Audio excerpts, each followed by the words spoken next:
Welcome to Whole Whole Wednesday. Our mission is to keep you safe and healthy at home. And a topic that has just come up that is, what if you are bringing a loved one home and how do they get home? So we're going to spend some time today and over the next few weeks, and we're going to go over step at a time the simple things that you could do when you bring a loved one home.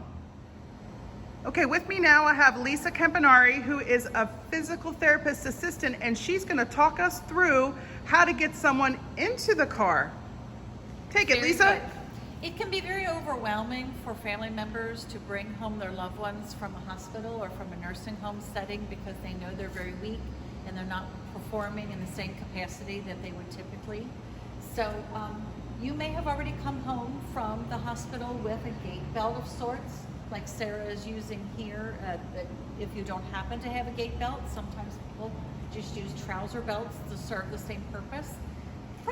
The possibility of someone falling is reduced if you have something you can hold on to them with, so that if they do become weak or feel faint, that you have a backdrop to catch them. You may be bringing the loved one up to the car either in a wheelchair or perhaps with a walker. Either way, the goal is to get them as close to this open space as possible. Lucky for us, we have a product called a car cane. It serves as a number of things. It can be used to cut a seatbelt. It can be used to break a window in case of an emergency if your car has become submerged in water. But most importantly for us, it happens to have a little pylon here that matches up with the bracket on your car, and it creates its own handle. And this will be very, very helpful when it comes to getting in and out of the car. So Lisa, you mean in terms of creating your own handle that someone can just grab onto it and can easily get up then? Correct. Okay. We're going to use it primarily in regards to getting out. But if I ask Sara to come up close to this V-shaped portion of the car to get in, she's going to be looking for a handhold.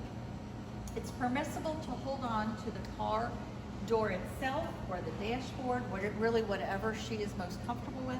But I'm going to ask Sara to turn around and face, put your hips towards the seat.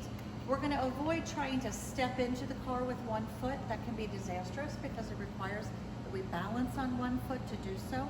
So she's always safer to place her hips on the chair first. To try to use perhaps one foot up on the frame of the car itself to scoot back, and then bring the other leg in. Okay, of course seatbelts are most important at this point. Coming out, this is where that frame can be very helpful to provide a second handhold. She's going to swing around and bring both feet out. She can then use that handle. She can use the cars as a second point of support, providing somebody has used the car door propped open so it doesn't move on her. So by putting that in the car, Sara's been able to pull herself up. Now, if someone's too weak to pull themselves up, how would you handle that? That's a very good question. Sara, I might ask you to sit back down one more time. Somebody may even be so weak that they need assistance bringing their legs out of the car. If I have one of those gait belts, I'm going to get a hold of it at this point, either behind her backside or here from the front, whatever's most comfortable for the person who's assisting. It may be a three-person process to get into the home and get out of the car safely. Someone propping the door open if she chooses to use that for support to pull up, and someone assisting her actually lifting with the belt.